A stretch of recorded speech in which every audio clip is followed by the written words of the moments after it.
আসসালামু আলাইকুম, কেমন আছেন সবাই? আশা করছি ভালো আছেন, আমিও ভালো আছি। আজকে আমি বানিয়ে নিচ্ছি পাস্তা।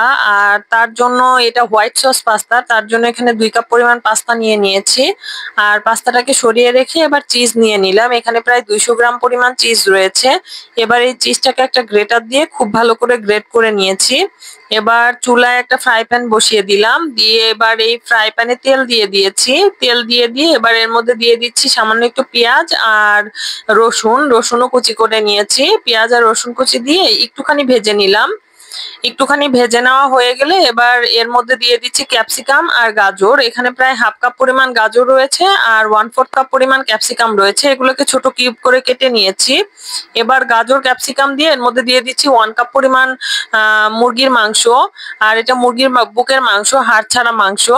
1 কাপ পরিমাণ দিয়ে দিলাম। দিয়ে এটাকে খুব ভালো করে নাড়াচাড়া করে এর মধ্যে দিয়ে দিচ্ছি 1 চামচ পরিমাণ আদা রসুন বাটা, হাফ চামচ পরিমাণ গোলমরিচের গুঁড়া। আরো দিয়ে দিচ্ছি এর মধ্যে 1 চামচ পরিমাণ লবণ, আরো দিয়ে দিচ্ছি 1 চামচ পরিমাণ মরিচের গুঁড়া, আরো সাথে দিয়ে দিচ্ছি আমি এর মধ্যে 1 চামচ পরিমাণ জিরা ধনিয়ার গুঁড়া। এবার সব মশলাগুলোকে দিয়ে এটাকে খুব ভালো করে নেড়েচেড়ে মিশিয়ে নিয়ে কিছুক্ষণ ভেজে নিতে হবে। প্রায় 10 মিনিটের মতো এটাকে খুব ভালো করে ভেজে নিতে হবে যাতে মাংসগুলো একবারে সিদ্ধ হয়ে যায়। আর এখন দিয়ে দিচ্ছি 1 টেবিল চামচ পরিমাণ সয়া সস। সয়া সসটা দিয়ে আবারও খুব ভালো করে নেড়েচেড়ে নিচ্ছি। নেড়েচেড়ে এটা কিছুক্ষণ ভেজে নিব। এটা ভেজে নেওয়া হয়ে গেলে এটা একটা বাটিতে তুলে নিচ্ছি, নিয়ে সাইডে রেখে দিলাম। দিয়ে এখানে চুলায় একটা কড়াই বসিয়ে কড়াইতে পানি দিয়ে দিলাম পর্যাপ্ত পরিমাণে। পানি দিয়ে পাস্তাটাকে সিদ্ধ করে নিব। এবার পানিটা ফুটে উঠলে পাস্তাটা দিয়ে দিলাম। পাস্তাটাকে খুব ভালো করে সিদ্ধ করতে হবে। আর পাস্তাটা সিদ্ধ হতে প্রায় 10-15 মিনিটের মতো সময় লেগে যাবে। এই পর্যায়ে পাস্তার মধ্যে একটুখানি তেল দিয়ে দিলাম, তাহলে এই পাস্তাটা গায়ে গায়ে লেগে যায় না। আর এবার পাস্তাটাকে আমি স্ট্রেনারে পানি ছেঁকে নিয়েছি, নিয়ে একটা বাটিতে নিয়ে নিলাম। নিয়ে এর মধ্যে কিছুটা পানি দিয়ে রাখলাম। পানি দিয়ে রাখলে পাস্তাটা আটকে যায় না, ভালো থাকে, একদম ঝরঝরে থাকে। এখানে আমি চুলায় 1/4 কাপ পরিমাণ বাটার নিয়ে নিয়েছি। নিয়ে এর মধ্যে দিয়ে দিচ্ছি 4 টেবিল চামচ পরিমাণ ময়দা। 4 টেবিল চামচ পরিমাণ ময়দা দিয়ে ময়দা আর বাটারটাকে খুব ভালো করে মিশিয়ে নিচ্ছি। খুব ভালো করে মিশিয়ে একটুখানি ভেজে নিতে হবে। এরকম ভেজে নিয়ে যখন ময়দাটা ভাজা ভাজা হয়ে যাবে তখন এই পর্যায়ে এর মধ্যে দিয়ে দিব 3 কাপ পরিমাণ দুধ। অবশ্যই রেশিওটা ঠিক রাখবেন, তাহলে আপনাদের হোয়াইট সসটা একদম পারফেক্ট হবে। এই তো দেখছেন আমি 3 কাপ পরিমাণ দুধ দিচ্ছি 4 টেবিল চামচ ময়দার জন্য। আর বাটারটা আপনারা 1/4 কাপ কিংবা 2 টেবিল চামচও নিতে পারেন। এবার আমি এর মধ্যে দিয়ে দিচ্ছি হাফ চামচ পরিমাণ গোলমরিচের গুঁড়া, হাফ চামচ পরিমাণ চিলি ফ্লেক্স। এটা মরিচটাকে জাস্ট ভেজে আমি হাত দিয়ে গুঁড়া করে নিয়েছি। আর এখানে দিয়ে দিচ্ছি মিক্স হার্বস। আপনারা মিক্স হার্বস থাকলে দিবেন, না হলে অরিগানোও দিয়ে দিতে পারেন। এবার সবকিছু দিয়ে এটাকে খুব ভালো করে নেড়েচেড়ে নিচ্ছি। আর এখানে দিয়ে দিচ্ছি হাফ চামচ পরিমাণ লবণ, আর দিয়ে দিচ্ছি 1 চামচ পরিমাণ চিনি। আর চিনি আর লবণটা দিয়ে আবারও এটাকে খুব ভালো করে নেড়েচেড়ে নিচ্ছি। এটা নেড়েচেড়ে নিতে হবে সবসময়, না হলে তলায় লেগে যেতে পারে। আর এখানে 1 মুঠো দিয়ে দিলাম চিজ, যে চিজটা গ্রেট করে রেখেছিলাম সেখান থেকে দিয়ে দিলাম। আর এই সসটার কনসিস্টেন্সি দেখছেন এমন হয়েছে। সসটা যেমন এমন ঘন হয়ে আসবে তখন এটাকে নামিয়ে নিবেন। একটু পাতলা থাকতে নামিয়ে নিবেন, ঠান্ডা হলে একটুখানি ঘন হয়ে যাবে। এবার এই সসটা একটা বাটির মধ্যে রেখে দিলাম। দিয়ে এখানে একটা আমি ওভেন প্রুফ বাটি নিয়েছি, নিয়ে প্রথমে সস দিয়ে দিয়েছি বাটির তলায়।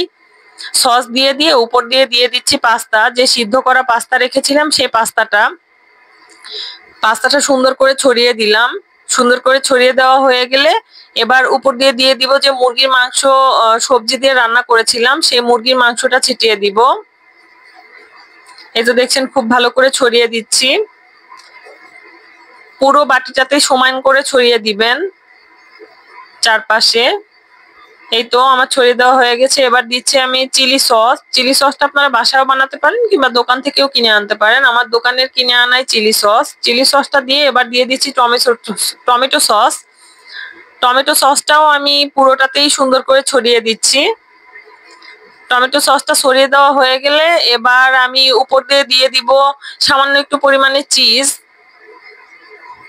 দেখছেন একটুখানি চিজ ছড়িয়ে দিচ্ছি। দিয়ে এবার আবারও উপর দিয়ে দিচ্ছি হোয়াইট সস। এভাবে আপনাকে লেয়ার ক্রিয়েট করে দিতে হবে।